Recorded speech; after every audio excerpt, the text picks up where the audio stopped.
첫째 날 우리가 창조주 하나님의 존재하심에 대해서 공부했고요. 둘째 날은 거듭남, 하나님께서 우리를 재창조하실 수 있다고 하는 이야기를 공부했고, 오늘은 이제 지금까지 공부한 그 하나님을 경험하는 방법에 대한 실제적인 이야기를 좀 나누도록 하겠습니다. 복음이라고 하는 것은 창조주 하나님이 우리의 구원자가 된다고 하는 거예요. 네. 그리고 그분은 우리를 거듭나게 하실 수 있고 재창조할 수 있는 분이라고 하는 거예요. 더하여서 복음은 뭔가 하면 우리가 그분을 경험할 수 있다고 하는 거예요. 하나님은 우리가 경험할 수 있는 분이라고 하는 거예요. 여러분, 하나님이 아무리 위대하다고 하더라도,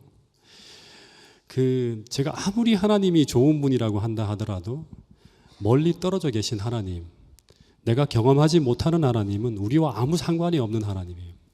제가 아무리 여러분들에게 하나님이 좋은 분이라고 100번, 1000번 제가 설교한다 하더라도 우리가 그 하나님을 체험할 수 없고 경험할 수 없다고 하면 그것은 나에게 아무런 의미가 없는 거예요. 그것은 하나의 관념이지 실제 하는 것이 아니에요. 그런데 기독교 신앙의 진수는요, 처음에 교회가 생길 때 그 기독교의 모습은 우리가 믿는 그 하나님을 나와 함께 하시는 하나님으로 체험하는 것이었어요.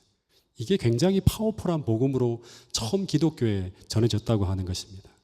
그 이야기를 담고 있는 것이 바로 뭔가 하면 마태복음 1장 21절에서 23절에 나오는 예수님의 두 가지의 이름 속에 담겨 있는 교리입니다. 목사님, 이게 PPT가 꺼져 있는데 마태복음 1장 21절부터 23절에 나오는 이 말씀을 같이 한번 읽어보겠는데요.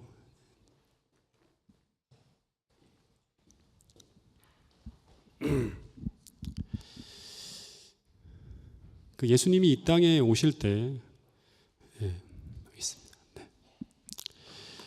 네. 그분이 태어나기 전에 천사를 통해서 그분이 어떤 분인지를 알려주는 이 천사를 통해 두 가지의 이름이 제시되어집니다. 한번 읽어보겠습니다. 마태복음 1장 21절부터 23절에 나오는 말씀입니다. 시작.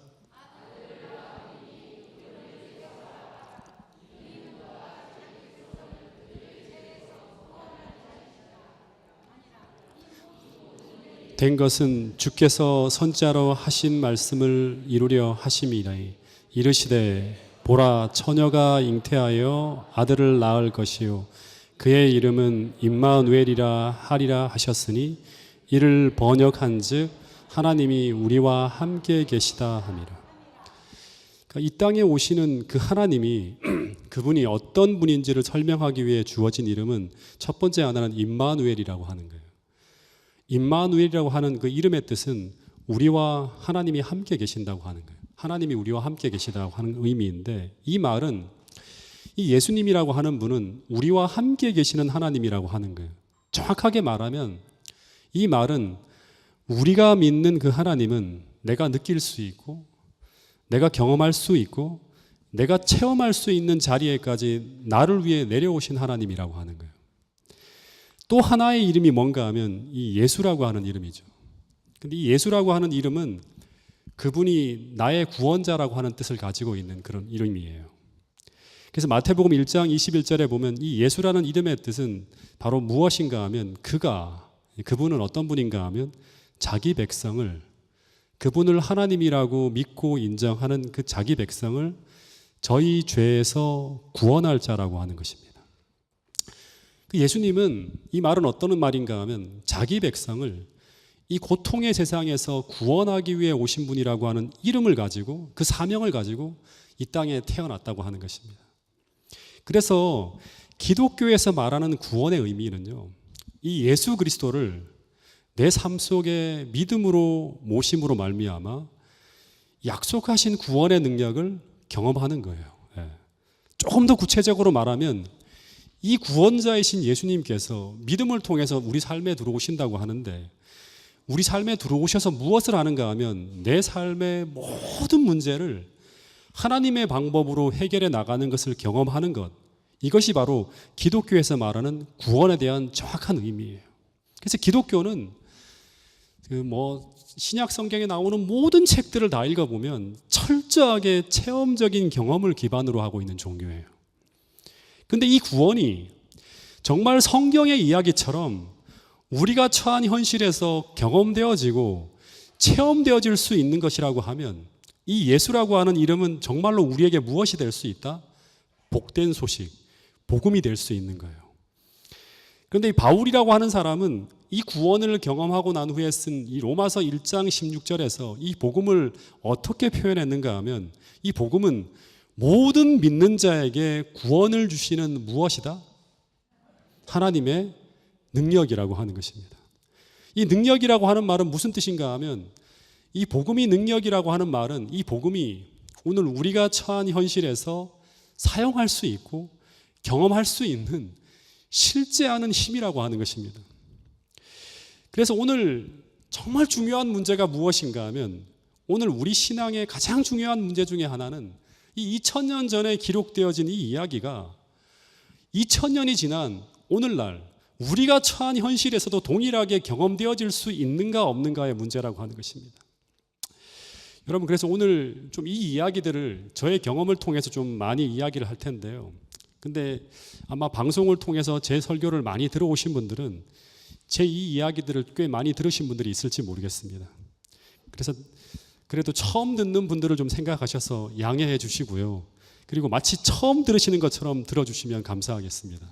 오늘부터 내일 모레까지 그런 경험에 대한 이야기를 좀 많이 좀 여러분들과 좀 나눌 겁니다. 제가 처음 신앙을 시작하게 된 계기는 고3 때였어요. 당시 제게는 두 가지의 문제가 있었습니다. 하나는 무엇인가 하면 고등학교 올라오면서부터 성적이 오르지 않는 그 문제 때문에 제가 받는 스트레스로 인해서 굉장히 극심한 강박증에 제가 좀 시달리게 돼요. 근데 이 증세가 얼마나 심각했는가 하면 그 당시에 이제 학력고사를 치기 전에 모의고사를 계속 시험을 치는데 이 강박 증세 때문에 제가 시험장에서 매번 패닉 상태를 경험하게 됩니다. 이 OMR 카드에다가 이렇게 이제 답안을 마킹을 해야 되는데 이게 제대로 마킹이 됐는지 그걸 확인하느라고 시험을 칠 수가 없는 그런 상황을 제가 맞게 돼요. 그래서 고3 때 두 차례 모의고사를 모두 중간에 제가 시험을 치르지 못하고 선생님에게 이야기를 하고 조퇴를 하고 제가 돌아오게 돼요. 그러면서 이 얘기를 정말 바쁘게 생활하시는 우리 어머니나 부모님에게 꺼내지도 못하고 선생님한테도 말을 못해요. 뭐 때문에 제가 시험을 못 치는지. 노이로제인지 뭔지는 모르겠지만 하여튼 이 강박증 때문에 정상적으로 공부를 할 수도 없고 그리고 공부를 해도 이 강박감으로 인해서 시험장에서 문제를 풀 수 없다고 하는 생각을 하니까 거의 절망에 빠지게 됩니다. 그러면서 어떤 생각을 했는가 하면 내가 정신적으로 문제가 있는 게 아닌가 하는 그런 생각을 하면서 심지어는 앞으로 내가 정상적으로 살 수 있을까라는 그런 생각까지 하게 됩니다. 왜냐하면 제가 제 마음을 스스로 컨트롤하지 못하는 그런 상황에 처했다고 하는 생각이 딱 하니까 내가 정상인이 아니라는 생각을 하게 됩니다. 근데 또 하나의 문제는 뭔가 하면 1988년 이제 서울 올림픽이 열리던 아침이었는데요. 그때 갑자기 이제 저희 어머니가 옆집에서 곡소리가 들리니까 우리 어머니가 우엑고 하더니 막 옆집으로 뛰어가시는 거예요. 그러면서 그날 아침에 제가 무엇을 알게 되는가 하면 저희와 아주 가깝게 지내던 이웃 아저씨가 죽었다고 하는 걸 제가 듣게 됩니다. 20년 동안 바로 이웃하며 살던 아저씨 있는데 그날 그 전주 일요일 아침에도 들마루에 앉아갖고 재훈이 공부 열심히 하냐 하면서 이렇게 이제 다정하게 인사를 건네시던 그 아저씨가 예상할 수 없는 광산사고로 그냥 돌아가시게 됩니다. 그러면서 인생의 허무함과 허망함, 더하여서 해결할 수 없는 마음의 문제로 그 1988년 고등학교 3학년이었는데요. 그해 가을에 거의 저는 지옥을 경험하면서 매일매일 잠을 자지 못하면서 이렇게 지내게 돼요. 그래서 제가 이 고민을 가지고 해결이 안 되니까 어떻게 하는가 하면 이 고민을 가지고 누구를 찾아가는가 하면 저보다 먼저 교회를 다니던 바로 저희 위에 누나를 찾아가게 됩니다. 그랬더니 누나가 그 이야기를 다 들어준 후에 전혀 심각하지 않은 말투로 이런 말을 해주었어요. 뻔한 얘기인데 예수님을 믿어보라고. 그러면서 이제 진짜로 하나님을 믿으면서 교회를 같이 가자고 하는 그런 이야기를 하는 것입니다. 근데 보통 때 같으면 콧방귀도 끼지 않을 그런 이야기인데, 근데 제 마음이 너무나 절박해서 그런지 모르지만 정말 그분이 계시다고 하면, 누나가 그동안 수년 동안 이야기했던 그 하나님이 정말 계시다면 정말 믿고 싶은 그런 마음이 들었어요. 여러분, 그래서 마태복음 5장에 보면 이 산상수훈이라는 장이 나오는데, 그 마태복음 5장 이야기를 보면 우리가 천국 시민이 되기 위해 받는 8가지 복 중에서 그 첫 번째 복이 바로 무엇인가 하면 심령이 가난한 자가 받는 복이라고 하는 거예요. 근데 그것이 바로 여기에 해당되는 축복이라는 생각이 들었어요. 여러분, 그래서 우리가 처한 어떤 문제나 우리가 처한 어떤 궁지는 하나님을 만날 기회라고 하는 사실을 꼭 기억할 수 있게 되기를 간절히 바라겠습니다.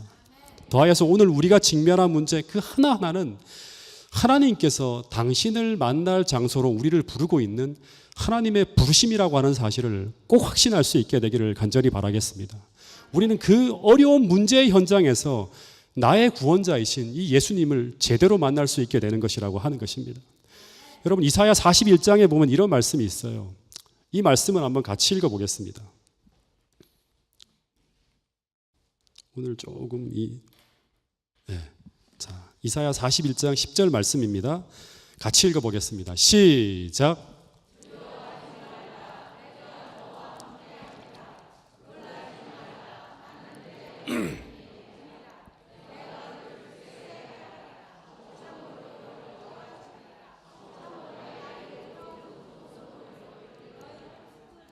여러분, 이 말씀은 오늘 고통 중에 두려워하고 있는 모든 인생들에게 하나님께서 하시는 말씀이에요. 주님은 이런 말씀을 하고 있어요. 너가 어떤 문제에 처해 있든지 두려워하지 말라고. 왜 그런가 하면 참으로 너를 도와주시겠다고. 진짜로 너를 도와주겠다고. 근데 어떻게 도와주시는가 하면 본문을 보면 그냥 도와주신다고 하지 않고 2번씩이나 반복해서 어떤 말씀을 하는가 하면 당신의 의로운 오른손으로 너를 붙들겠다고 하는 거예요. 이 말씀은 그분이 실제로 우리의 우편에서 내 오른손을 잡아주시는 것처럼 실제적으로 도와주시겠다고 말씀하고 있는 것입니다. 여러분, 기독교라고 하는 것은 이 구원의 하나님을 실제적으로 체험하는 거예요. 심리적 조작이나 정서적 위안을 위해 믿는 그런 종교가 아니라고 하는 것입니다. 여러분, 근데 저는 이 문제를 통해서, 제가 처한 그 당시에 그 문제를 통해서 이 말씀이 실제 어떻게 경험되어졌는지를 체험하였고, 제 신앙의 시작은 이 문제를 통해서 시작되어졌다고 하는 것입니다. 제가 그 당시에 대학 입시를 앞두고 큰 스트레스를 받으면서 거의 아무것도 할 수 없는 정신적인 문제에 붙들려 있던 저는 그날 이제 맨 고등학교 3학년이기 때문에 밤 11시까지 자율학습을 해요. 자율학습을 하였지만 거의 공부를 못하고 잡념 속에 붙들려서 아무것도 하지 못하고 오전 7시부터 밤 11시까지 책상 앞에만 앉아 있는 거예요. 그리고 밤 11시에 야간 자율학습이 끝나고 그 어두운 밤길을 제가 돌아올 때마다 너무너무 고통스러운 거예요. 그때마다 제가 어떻게 하나님께 기도했는가 하면, 하나님 제발 계시다면 제발 절 좀 도와달라고. 그런 막 부르짖음을 하면서 그 지옥 같은 마음과 싸워가면서 그 밤길을 걸어오던 그때 일을 제가 지금도 기억합니다. 근데 매일 밤마다 우리 집 근처까지 오게 되면 매일같이 들려오던 소리가 뭔가 하면 그 아주머니가 술에 취해서 울부짖는 그 곡소리였어요. 근데 그 곡소리를 들을 때마다 너무나 두려운 거예요. 그것은 곧 너도 언젠가는 이렇게 죽는다는 소리같이 들리는 거예요. 그것이 내일일지 모레일지 모른다고 하는 그런 소리처럼 들리는 거예요. 그래서 마음을 스스로 컨트롤할 수 없게 하는 이 문제와, 그리고 제 마음을 가득 채우고 있는 이 인생의 허무함과 죽음에 대한 두려움을 당시 제가 몰아내지 못하면 전 거기서 제 인생이 끝날 수도 있다고 하는 그런 생각을 가지고 있었어요. 왜냐하면 이 문제에 붙들려서 저는 잠을 잘 수도 없었고, 마음을 짓누르는 이 불안감과 두려움이라는 이 강박감에 헤어나오지 못해서 오전 7시부터 밤 9시까지 그 긴 시간을 책상 앞에 앉아 있지만 아무것도 하지 못한 채 그 긴 시간을 불안한 생각에 붙들려서 있었기 때문이라고 하는 것입니다. 그런데 그렇게 많은 날을 불면으로 지새며 정서적 안정이 안 되어 있던 제가, 놀라운 것은 언제부터인지 경계를 지울 수가 없어요. 제가 정확하게 그 날이 언제인지 모르겠어요. 근데 잠을 딱 청하는데, 그렇게 잠을 못 자던 제가 1시간 자고 또 일어나고 1시간 자고 일어나고 하던 그런 제가 언제 잠을 들었는지 모르게 평안하게 아침에 눈 뜰 때까지 제가 잠을 자는 거예요. 그리고 이상하게 또 하나는 내 마음이 내가 평안해졌다고 하는 것을 느낄 정도로 안정이 되어지고 있었다고 하는 것입니다. 그리고 그해 11월에 제가 배치고사를 3번을 거쳐 치르는데요. 그런데 환경과 상황은, 이 배치고사라고 하는 건 뭐냐 그러면 그 성적을 가지고 이제 대학을 진학해야 되는 굉장히 중요한 시험이었어요. 그래서 상황과 환경은 이전보다 모의고사 치를 때보다 더 치열하게 저를 압박해 오고 있었는데, 그런데 제가 이전과 다르게 강박감이 없이 배치고사를 치고 있는 거예요. OMR 카드를 기록하는데 편안하게 다 체크를 하고 있는 거예요. 그런데 전 솔직히 그때는 이 상황의 변화를 주님의 도움으로 인정하지 못했습니다. 매일같이 기도하고 있었지만, 그러나 이것이 기도의 응답이고 주님의 도움이었다고 하는 것을 인정하지 못했어요. 그런데 나중에 제가 교회를 다니면서 제가 경험한 이 경험이 성경에 약속되어져 있다고 하는 것을 내가 깨닫고 난 후에 깜짝 놀랐고요. 또 하나는 그 말씀이 너무나 실제적이었다고 하는 사실에 또 한 번 제가 감사하며 놀랐다고 하는 것입니다. 빌립보 4장 6절부터 7절의 말씀에 보면 이 말씀이, 제가 경험한 이것이 성경에 이렇게 약속되어져 있는 것을 제가 보게 되었습니다. 같이 한번 읽어보겠습니다.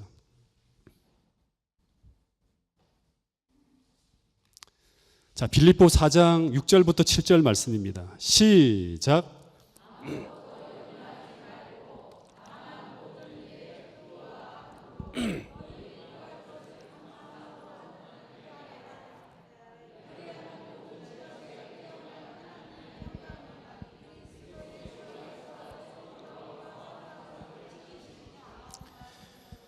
아무것도 염려하지 말고 다만 모든 일에 어떻게 하라? 기도와 간구로 너희 구할 것을 감사함으로 하나님께 아뢰라. 여기까지가 우리가 해야 될 일이에요. 그리하면 하나님이 어떻게 하신다? 모든 지각에 뛰어난 하나님의 평강이 그리스도 예수 안에서 너의 마음과 생각을 지켜주신다고 분명하게 약속하고 있습니다. 여러분, 저는 이 약속의 말씀을 통해서 그 고통스러운 상황에서 제가 구원받았음을 믿습니다. 저는 1988년 가을에 이 경험을 하면서 교회를 다니게 되었고요. 그리고 그 경험이 제가 신앙을 시작하는 계기가 되었다고 하는 사실입니다. 1988년도에 그 지옥 같은 고통 속에 헤매고 있는 저에게 찾아오신 분이 저는 예수 그리스도임을 저는 확신합니다. 그리고 제가 고통 중에 있을 때 제 마음을 두드리시는 그분께 저는 저의 마음 문을 열었어요. 그게 바로 뭔가 하면 도와달라고, 제가 주님이 필요하다고 그분의 구원을 요청하는 거예요. 이게 바로 뭔가 하면 마음의 문을 여는 거예요. 그러자 그분은 제 마음속에 들어오셔서 저를 평안하게 재워주시고 극심한 스트레스와 고통으로 병들어 아픈 마음을 하나하나 치유해 주셨다고 하는 사실입니다. 그러기를 몇 개월이 쭉 지나갈 때 저는 그 시험 때마다 겪는 강박에서 자유로워졌는데요. 지금까지도 자유로워졌습니다. 그런데 그때 제가 경험한 그 평안과 그 자유는 바로 성경에서 말하는 구원이었고, 그리고 제게 도래한 하늘나라였다고 하는 사실입니다. 여러분, 성경을 읽어보면 성경에 나오는 많은 사람들이 예수님께 처음 나올 때 대부분 저처럼 자기 삶의 어려운 문제를 가지고 나오는 걸 볼 수 있습니다. 대부분 저처럼 이 땅에 살아가며 겪는 고통의 문제를 가지고 그 문제를 해결할 구원자를 찾아서 주님 앞으로 나왔다고 하는 것입니다. 복음서의 이야기는 대부분 다 이런 사람들의 이야기예요. 그런데 그들이 그렇게 그분을 찾아 나올 때 그때 자신들이 가지고 있는 그 어려운 문제들이 이 예수라고 하는 분을 통해서 해결되어져 나가는 그 구원을 경험하면서 그들은 그분이 하나님의 아들이심을 확신하게 되고 나아가서 더 큰 구원, 영광의 왕국을 소망하게 되는 것을 볼 수 있습니다. 여러분, 다시 반복해서 이야기합니다. 기독교에서 말하는 구원은 이 보이지 않는 분이 실제적으로 여러분의 도움이 되어서 내 삶의 고통의 문제 속에서 그분의 구원의 능력을 경험하는 것이 바로 무엇인가 하면 성경에서 말하는 구원이라고 하는 것입니다. 구원자이신 그 예수가 실제로 나와 함께 하시는 하나님, 실제 임마누엘의 하나님으로 경험되어지는 것입니다. 여러분, 내 삶의 문제마다, 모든 문제마다 그리스도에게 답이 있다고 하는 것을 믿고 그분께로 나가면서 나의 구원자이신 그 하나님을 경험하고 체험하는 것, 이것이 바로 기독교에서 말하는 구원이라고 하는 사실을 잊지 않게 되기를 간절히 바라겠습니다. 많은 사람들이 교회에 나오기 전에 이런 고민을 해요. 정말 내가 하나님을 믿으면 내 문제가 해결되어질 수 있을까를 고민하게 됩니다. 근데 실제 예수님 당시에도 이런 고민 어린 질문을 가지고 수많은 사람들이 당시의 기성 종교였던 유대교의 해당문을 두드려요. 근데 그들은 아무런 도움을 받지 못하고 돌아갔다고 합니다. 그런데 그때 처음 교회가 탄생할 때, 그때 그 교회 성도들은 분명한 확신을 가지고 이런 대답을 그들에게 들려주었다고 합니다. 그것은 바로 오늘 여러분들이 진심으로 주님께 나온다면 분명히 주님은 오늘 당신의 고통의 문제에 해답이 있다고 하는 기별을 전하는 종교가 바로 뭔가 하면 처음 생겨난 기독교였다고 하는 것입니다. 왜냐하면 그분은 그들 곁에서 그들의 구원자로 살아계시기 때문이라고 하는 것입니다. 죽어있는 하나님이 아니라 살아계신 하나님이 바로 기독교의 하나님이라고 하는 것입니다. 이것이 바로 초대교회 당시 복음이었다고 합니다. 이 말씀을 같이 한번 큰 소리로 읽어보겠습니다. 로마서 10장 13절의 말씀입니다. 계속 잘 넘어가지 않는데요. 같이 한번 읽어보겠습니다. 시작.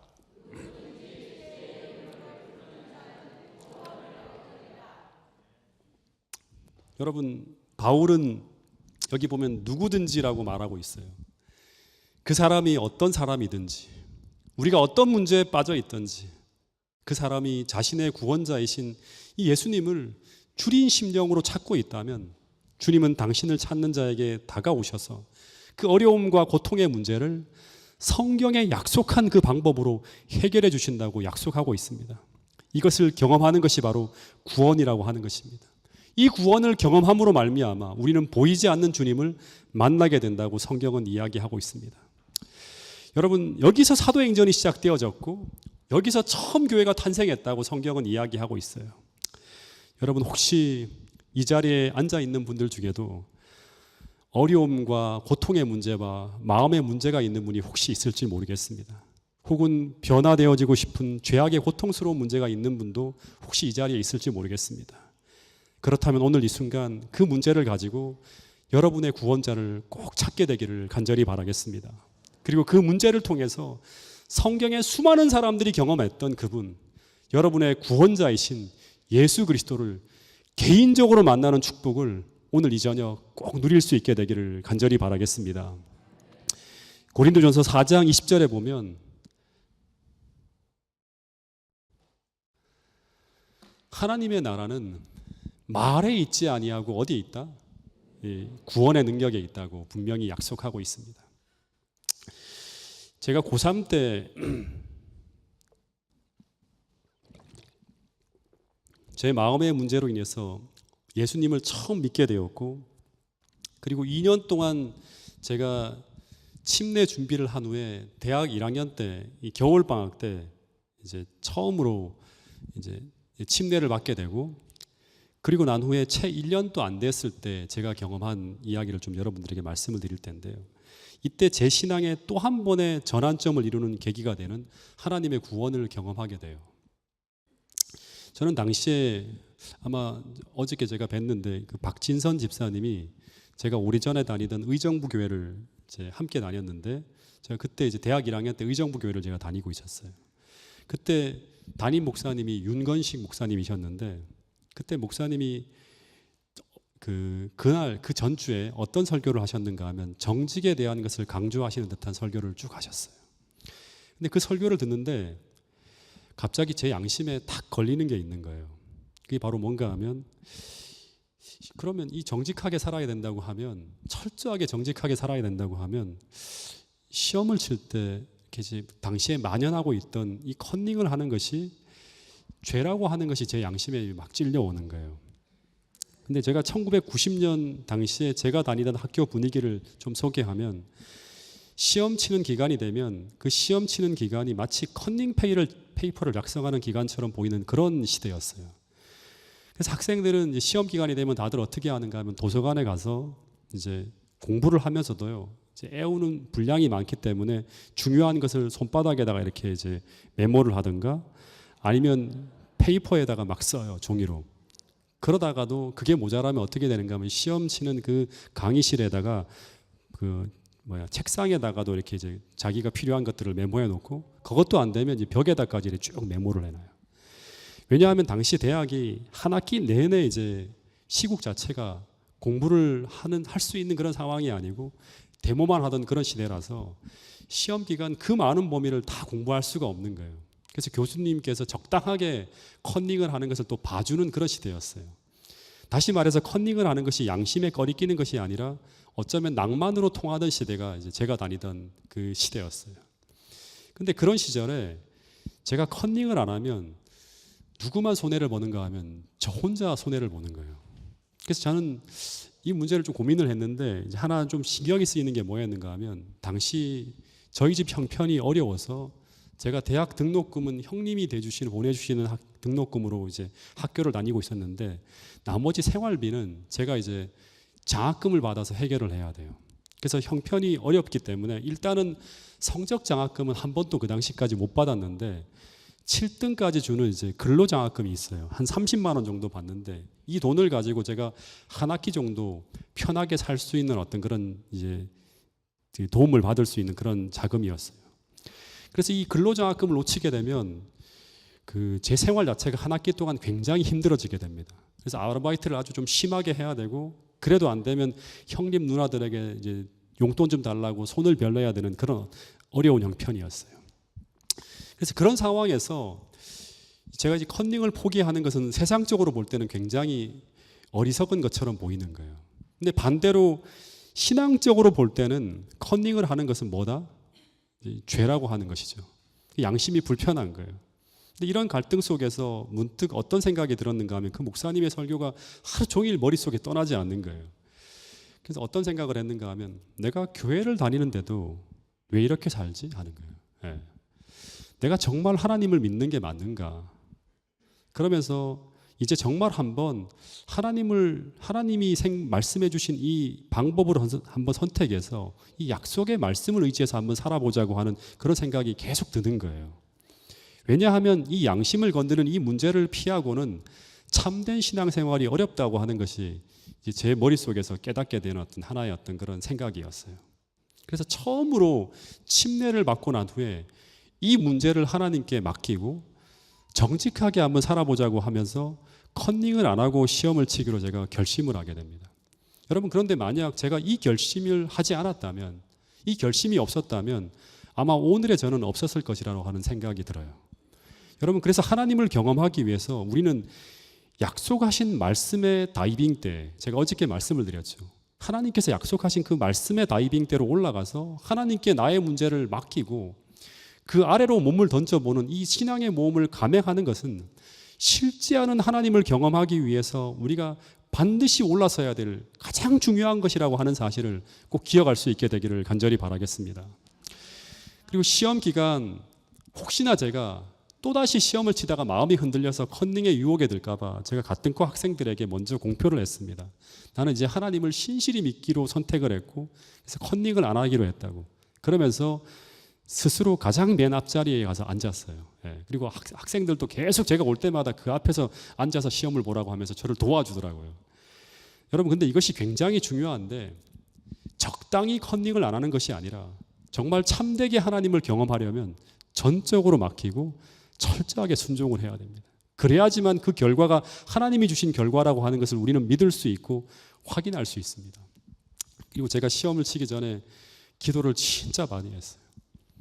정말 제 평생에 두고 그렇게 기도 많이 한 적이 없을 만큼 도서관에 새벽 한 4시쯤 이제 처음 문을 열 때 가서 제일 먼저 한 30분이고 1시간이고 충분하게 기도를 한 후에 매번 공부할 때마다 기도를 하고 그렇게 이제 시험을 준비했어요. 그리고 시험장에 들어갔는데 그 결과가 어떻게 나타났을까요? 이상하게 시험을 치는데 기도의 효과가 별로 안 나타나는 것처럼 보이는 거예요. 그냥 평소처럼 어려운 과목은 어렵고 쉬운 과목은 쉽고 제가 평소에 고전하던 그런 2과목이 있었는데 그 2과목이 완전히 망친 것처럼 그렇게 시험을 치는 거예요. 그리고 돌아와서 방학 중에 초조하게 시험 성적표를 기다렸어요. 야, 이거 진짜 큰일 났다 생각을 가지고. 그래도 혹시나 싶어서 성적표를 기다렸는데 역시나 그렇게 힘들게 시험을 쳤던 2가지 과목, 전자기하학이라고 하는 과목이 있었고 제가 전기공학을 먼저 전공을 했거든요. 공업역학이라고 하는 시험 성적이 예상했던 대로 다 안 좋게 나오는 거예요. 그러니까 그 당시에 제 생각은 뭐였는가 하면 기적이라고 하는 것은 없고 성경 말씀대로 정직하게 살면 나만 손해본다고 하는 그런 결론을 딱 얻을 수도 있는 그런 상황이었어요. 그런데 이런 결론으로 끝나게 되면 제가 침례를 받았기 때문에 교회는 안 다닐 수 없고 그냥 적당하게 신앙생활을 계속할 수도 있었겠죠. 그냥 맨날 세상과 신앙 사이에서 적당하게 발을 담그면서 하나님을 경험하는 신앙의 모험을 감행하지 않고 그냥 적당한 선에서 세상과 신앙 사이를 왔다 갔다 하면서 오늘까지 신앙생활을 할 수도 있었을지 모르겠습니다. 제가 서둘러 서울로 올라왔어요. 그래서 제가 이제 근로장학생이 되는지 안 되는지를 빨리 확인해야 돼서 당시 가까이 지내던 전임 조교를 찾아가서 제가 몇 등인지를 한번 확인해 달라고 부탁을 드렸어요. 그랬더니 그 형님이 확인해 주겠다고 하면서 컴퓨터를 탁 키더니 제가 성적을 얼마라고 얘기했더니 그 형님이 확인이 됐다고 하는 거예요. 그러면서 성적을 쭉 확인하는데 너가 성적이 3.88이네 하더니 너희로 몇 명이 있는지 확인해 보자 하면서 7명까지 안에만 들어가면 제가 근로장학금을 탈 수 있어요. 근데 예전 같은 그 성적이면 안 될 수 있는 그런 상황이었어요. 근데 한참 동안 형님이 확인하더니 이상하다고 하는 말을 한 2-3번 반복하는 거예요. 그리고 난 후에 갑자기 그 조교형이 하는 말이 뭔가 하면 야, 이 성적이 수석이라니 하는 그런 말을 하는 거예요. 그러면서 제가 그 과에서 1등이라고 하는 그런 얘기를 했어요. 제가 그 말을 들었을 때 저는 태어나서 처음으로 하나님이 살아계시는구나 하는 그 생각을 하면서요, 소름이 쫙 돋는 거예요. 하나님의 함께하심과 임재하심에 대한. 보통 수석은 4점대 이상에서 나오는데 그 해 이상하게 4점대 이상의 성적을 올리는 아이들이 그 학기에 이상하게 모두 다 사라진 거예요. 그래서 역대 최하 성적 수석이 나왔다고 하는 거예요. 이 3.88의 성적으로 수석이 된 것은 이전에는 존재하지 않는 성적이었어요. 저는 그때 침례를 받고 난 후에 최초로 나의 이 문제 앞에서 내가 하나님의 방법대로 이 문제를 풀기로 결심하고 하나님께 내 삶을 맡기고 그 신앙의 다이빙대로 올라가서 말씀을 향해서 뛰어들었을 때 하나님께서 그 문제에 개입하셔서 내 문제를 해결해 주셨는데, 그런데 어떻게 해결해 주셨는가 하면 내가 가지고 있는 그 문제를 내가 기대하는 방법이 아니에요. 하나님이 정하신 방법으로 해결해 주셨다고 하는 거예요. 하나님께서 이 문제에서 하나님이 개입하시고 도와주셨다고 주셨다고 하는 것을 철저하게 경험하고 알 수 있도록 그 방법으로 저를 인도하셨다고 하는 거예요. 제가 정한 방법은 성적이 올라가는 거예요. 그리고 공부한 대로 하나님께서 도와주셔서 시험이 술술 잘 풀리는 거였어요. 그러면 내 노력이 같이 들어가겠죠. 근데 하나님은 내 방법이 아니라 나보다 훨씬 더 놀라운 방법으로 하나님이 이 문제에 개입하셨다는 것을 철저하게 경험할 수 있는 그 방법으로 그 문제를 해결해 주셨다고 하는 것입니다. 제가 3.88의 성적으로 나중에 장학금을 받을 때 수석은 전액 장학금을 받거든요. 전액 장학금을 기대하고 갔는데 학교에서는 반액을 주는 거예요. 왜 반액을 주냐 했더니 4.0이 넘어야지만 전액을 줄 수 있는 규정이 있다고 하는 거예요. 그래서 모든 학생들이 처음으로 그 규정이 있다고 하는 것을 저를 통해서 알게 되었다고 하는 것입니다. 여러분, 저는 이 경험을 하고 난 후에 그해 처음으로 그토록 이기적인 제가 하나님께 헌금이라고 하는 것을 드리기 시작했고요. 그리고 이 경험이 저로 하여금 안식일을 철저히 지키는 계기가 되게 만들어 주었어요. 이 경험으로 말미암아 침례받은 지 1년 만에 저는 군에서도 안식일 문제를 해결하게 됩니다. 그리고 전 이때부터 제가 경험한 이 하나님을, 제가 만난 이 하나님을 제 이웃 누나에게 처음으로 전하기 시작해요. 바로 뒷집의 누나하고 같이 만나면서 은희 누나한테 내가 이 경험을 토대로 하나님에 대한 복음을 전하기 시작했습니다. 그리고 저는 그때부터 정말 정직하게 살아야겠다고 하는 결심을 굳게 하게 되었고, 뿐만 아니라 이때부터 제가 학생운동가는 완전히 정리하게 되고 친구들과 어울려 마시던 술도 완전히 정리하게 되었습니다. 여러분, 그런데 어떻게 이런 변화가 일어나게 되었을까요? 여러분, 저는 하나님의 구원을 이때 정말 마음속 깊이 경험하게 되었다고 하는 것입니다. 여러분, 신앙이라고 하는 것은 시편 34편 8절에 보면 시편 기자는 이런 말을 해요. 자, 이 말씀을 같이 한번 읽어볼까요? 시편 34편 8절 말씀입니다. 시작.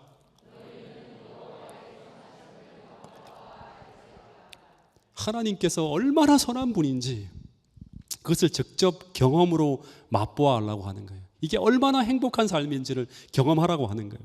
그리고 요한일서 1장 1절부터 2절에 보면 요한이라고 하는 사람은 이것이 바로 하나님을 경험하는 이것이 바로 기독교의 진수라고 이야기하고 있습니다. 같이 한번 읽어보겠습니다. 요한일서 1장 1절부터 2절 말씀이에요. 시작. 태초부터 있는 생명의 말씀에 관하여는 우리가 들은 바요, 눈으로 본 바요, 자세히 보고 우리의 손으로 만진 바라. 이 생명이 나타나신 바 된지라. 이 영원한 생명을 우리가 보았고 증언하여 너희에게 전하노니 이는 아버지와 함께 계시다가 우리에게 나타나신 바 된 이시니라.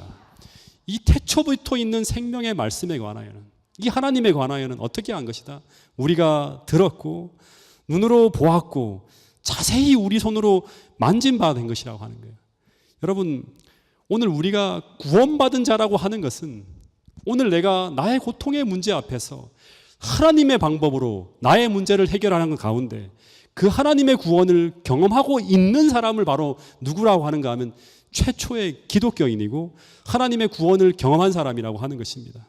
여러분, 그래서 주님은 말씀하시기를 그것을 실제 나의 삶을 통해서 오늘 우리가 경험하며 살아가고 있다면, 그렇다면 하나님의 나라가, 예수 그리스도가 너희 속에 임재하는 삶을 살아가고 있는 하나님의 참 백성이라고 이야기하고 있습니다.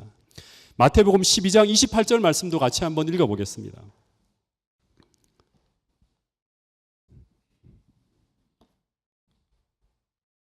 자, 같이 한번 읽어보겠습니다. 시작.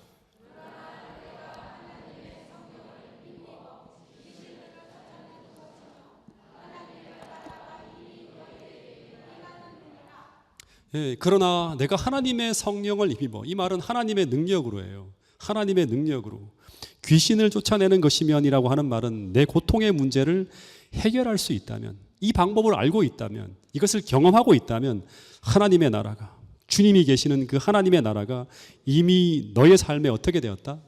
임하였다고 하는 것입니다. 여러분, 날마다 매일같이 이 구원자 되신 예수님을 임마누엘 하나님으로 여러분의 삶 속에 경험함으로 말미암아 하나님의 나라가 얼마나 축복의 삶인지, 이 나라가 어떤 나라인지를 경험으로, 체험으로 아는 온양교회 모든 성도님들이 될 수 있기를 간절히 바라겠습니다. 마지막으로 또 한 번, 세 번째, 제 신앙에 또 한 번의 큰 변화를 경험한 그런 구원의 경험을 좀 소개하려고 하는데요. 2009년 11월 달에 벌어진 한 이야기를 통해서 또 하나의 구원의 경험을 좀 소개하려고 합니다. 새벽 2시쯤에 2009년도 11월 달이었는데요. 한 문자를 제가 받게 되었어요. 그 문자의 내용은 무엇이었는가 하면 띵동 하는 소리가 들려서 제가 깨서 읽었는데, 목사님, 어떤 한 청년인데요, 심장마비로 응급실에 입원 중에 있다고 하는 거예요.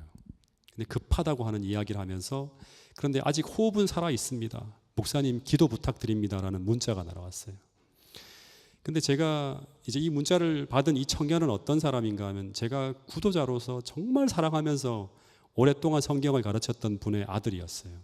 근데 그 아들이 갑자기 심장마비로 쓰러졌다고 하는 거예요. 근데 제가 이제 그 전화를 받고 문자를 받고 그 병원으로 달려가서 그 중환자실 앞에서 이제 기다리고 있는 그 어머니를 만났는데, 근데 이분이 거의 실신 직전의 상황이었어요. 이분이 맨날 성경을 가르치러 갈 때마다 제게 이 아들 자랑이 먼저 시작이었어요.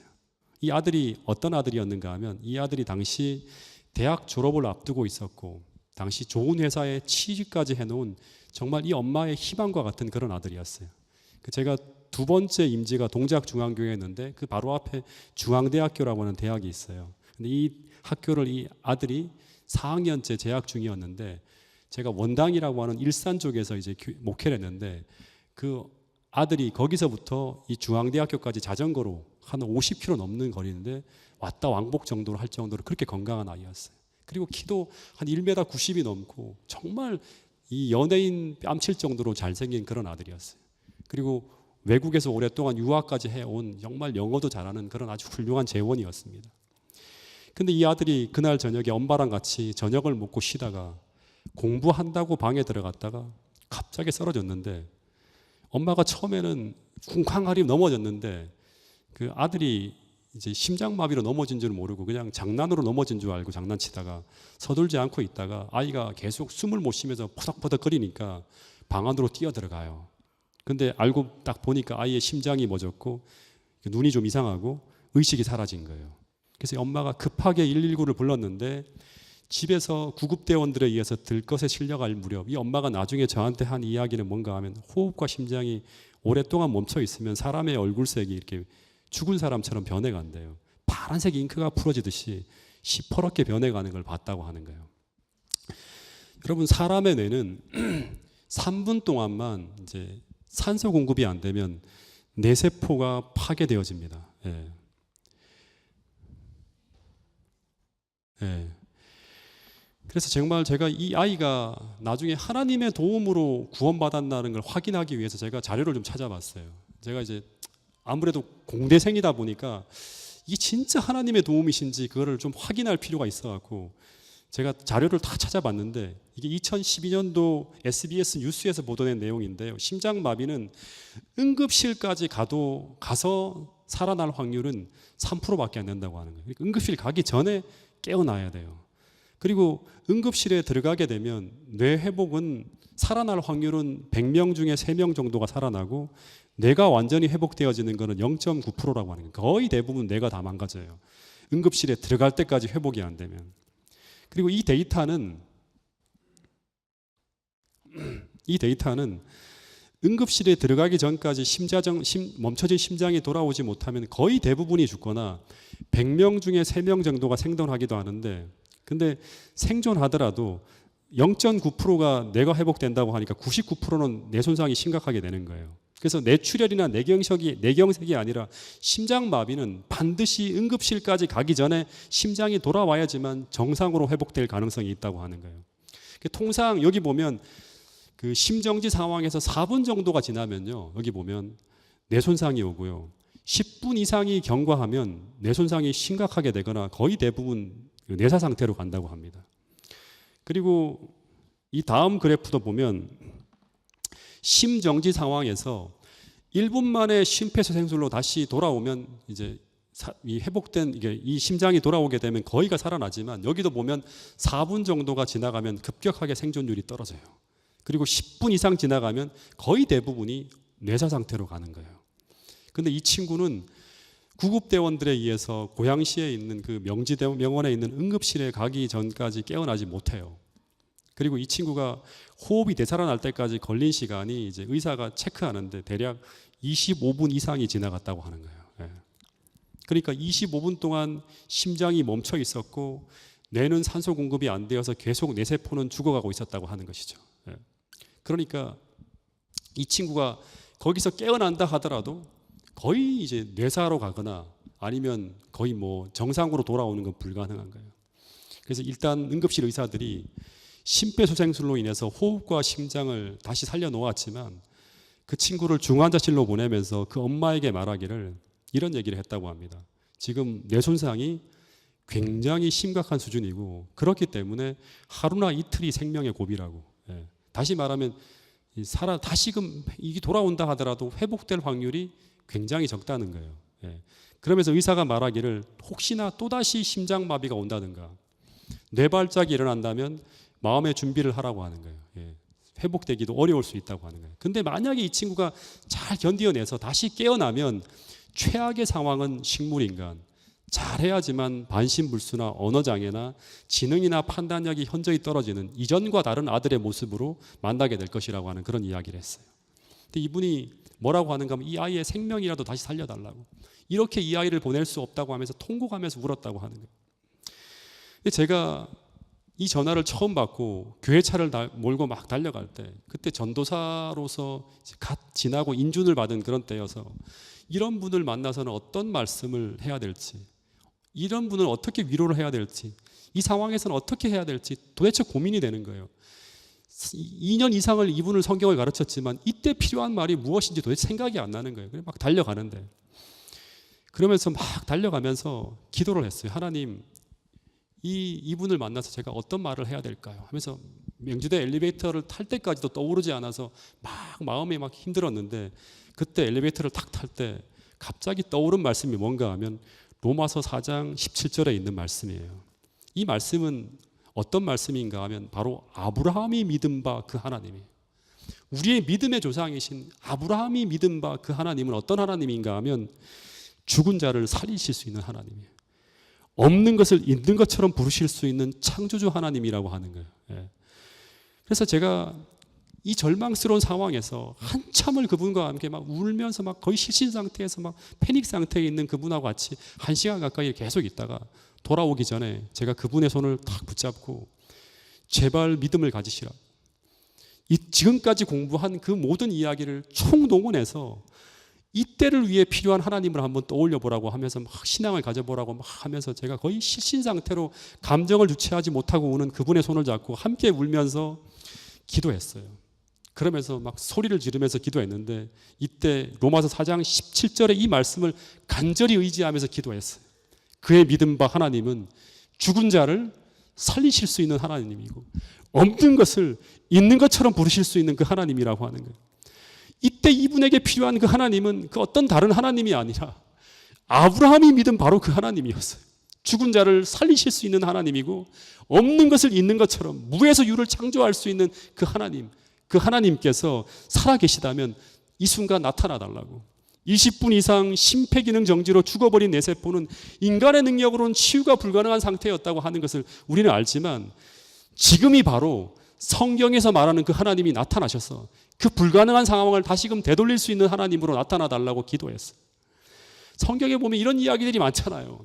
나인성 과부의 아들을 살리시는 그 하나님의 이야기가 성경 속에 나와 있잖아요.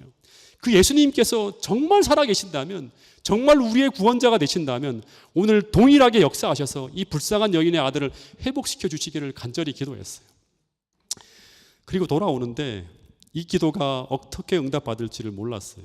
그냥 제 아내와 제가 그 차를 타고 돌아오는데도 이분이 불쌍해서 못 견디겠다고 하면서 아주 무거운 마음으로 돌아왔어요. 이제 장례식이 터지면 어떻게 장례를 치르게 될까?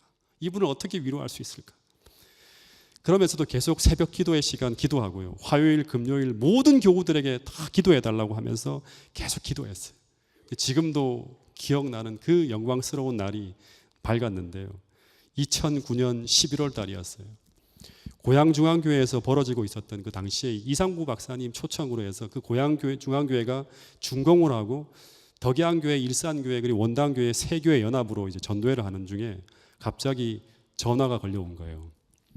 아주 다급한 목소리로 전화가 한 통 실려왔는데 그분의 전화였어요. 근데 솔직히 이 전화를 받기가 너무나 두려운 거예요. 거의 백발백중 이 친구가 사망했다고 하거나 아니면 아주 최악의 상황에 대한 이야기가 들려올 텐데 하면서 전화를 받지 못하고 한참 동안 긴장하면서 벌벌 떨다가 전화를 탁 받았는데 첫 이야기가 그 친구가 중환자실에서 깨어났다고 하는 거예요. 이 말만 들어도 굉장히 행복했어요. 그냥 눈물이 핑 돌았어요. 그리고 이제 심장마비로 응급실에 가서 살아난다 하더라도 뇌 회복은 몇 프로다? 0.9%예요. 예. 그러니까 제발 내사만 아니어도 너무나 감사할 것 같은 그런 생각이 들면서 그 다음 이야기에 온통 귀가 쫑긋해서 들었어요. 그래서 그 다음 이야기를 듣는데 손과 발을 못 움직인다든가 말을 못 한다든가 기억을 모두 잃었다든가 하는 그런 말이 나올 텐데 얼마나 긴장하면서 그 다음 이야기를 제가 들었는지 몰라요. 근데 그 다음 이야기는 너무나 감격스러웠어요. 손과 발 모든 것을 다 정상적으로 움직일 수 있고 신체 장애도 없고 기억을 체크했는데 단지 그 쓰러졌던 그 순간만을 기억 못할 뿐 모든 것을 기억하며 정상으로 회복되어졌다고 하는 거예요. 기억 상실도 언어 장애도 신체 장애도 지능 저하도 그 어떤 이상도 발생하지 않았다고 하는 것이. 그래서 그 의사는 도저히 일어날 수 없는 기적 같은 일이 일어났다고 하면서 어머니에게 막 그런 이야기를 했다고 하는 것입니다. 제가 그 전화를 받자마자 바로 전도회 중이었는데도요. 바로 병원으로 달려가서 제가 그 어머니를 만났는데 바로 얼마 전에 기도하는 그때 그 슬픈 얼굴과 절망적인 얼굴로 통곡하던 그 얼굴이 아니었어요. 너무나 감격스러워하면서 행복하고 감사해하는 그런 얼굴이었어요. 몸이 잉크가 풀어진 듯 완전히 죽은 사람처럼 되어 나가던 것을 직접 목격한 그 어머니가 아들이 아무 이상 없이 회복되었다고 하는 것을 믿을 수가 없는 거예요. 이 일은 어떤 방법으로도 설명이 불가능한 그런 일이었어요. 그런데 그 당시 기도했던 모든 사람들은 알고 있었어요. 그 어떤 방법으로도 설명할 수 없는 그 일이 일어난 이유는 우리가 기도할 때 하나님께서 우리의 기도를 들으시고 그 창조의 능력으로 역사하셔서 그 죽었던 뇌세포 하나하나를 어루만지신 하나님의 치유의 역사였다고 우리는 다 같이 확신할 수 있었다고 하는 것입니다. 여러분, 전 그분의 아들을 회복시키시는 하나님을 보면서 전 성경에 나온 요한복음 11장에 나오는 그 나사로를 살리시는 그 성경 속의 부활의 능력을 믿게 되었고요. 그리고 아브라함과 사라의 죽은 태에서 이삭을 탄생시키는 그 하나님의 역사를 여기서 만나게 되었다고 하는 것입니다. 여러분, 우리가 믿은 바 그 하나님은 로마서 4장 17절 말씀, 죽은 자를 살리시며 없는 것을 있는 것처럼 부르실 수 있는 창조주 하나님이라고 하는 사실을 꼭 믿을 수 있게 되기를 간절히 바라겠습니다. 이 약속을 믿고 살아가는 사람들이 원래 그리스도인이었어요. 그리고 이 약속이 이루어지는 것을 체험하는 것, 그것이 바로 예수 그리스도를 만나고 경험하는 구원의 삶이라고 원래 초기 교회 성도들은 그렇게 부르짖었다고 하는 것입니다. 여러분, 말씀을 줄이면서 이 시간 하나님을 대신하여 다시 한번 여러분들에게 호소합니다.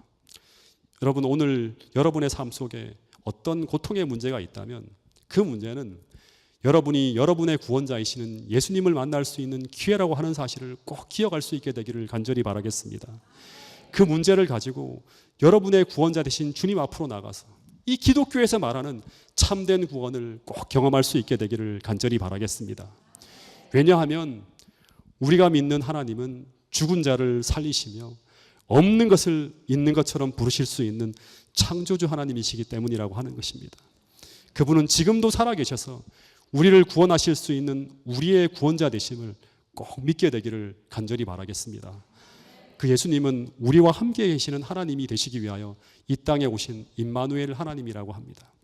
여러분, 오늘 그 하나님을 여러분 모두가 만나게 되기를 간절히 바라면서 오늘 말씀을 줄이도록 하겠습니다.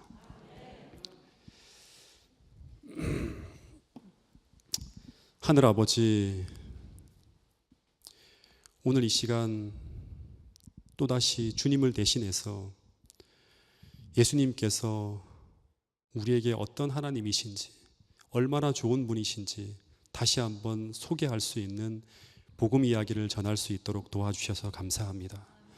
오늘 이곳에 참석하신 모든 분들의 마음속에 예수 그리스도의 그 사랑의 초청의 기별이 들려질 수 있도록 도와주시옵고, 우리 삶에 벌어지는 모든 문제마다 주님, 우리 모두가 마음을 열고 그분을 나의 구원자이신 하나님으로 모심으로 말미암아 그분을 의지해서 주님께서 제시하시는 그 성경적 방법, 주님께서 원하시고 바라시는 그 주의 뜻대로 그 문제를 풀어감으로 말미암아 하나님의 구원의 능력을 경험하는 우리 모두가 될 수 있도록 도와주시옵소서. 특별히 이곳에 처음 참석하신 분들이 계시다면 그 마음속에 다시 한번 주님 사랑의 하나님으로 역사하셔서 이 좋은 하나님을 평생 개인의 구주로 모시고 살아가는 그 선택을 할 수 있는 그런 마음 꼭 가질 수 있도록 인도하여 주시옵소서. 앞으로 계속되어지는 집회에도 주님 도와주시고 함께하여 주셔서 예수님을 잘 전할 수 있도록 도와주시고 성령의 충만한 역사가 이 모든 집회마다 함께하여 주셔서 하나님께서 바라시고 원하시는 그 놀라운 열매들이 풍성하게 또 맺혀지고 또 경험되어질 수 있는 시간 될 수 있도록 축복해 주시옵기를 예수님 이름으로 기도드렸습니다. 아멘.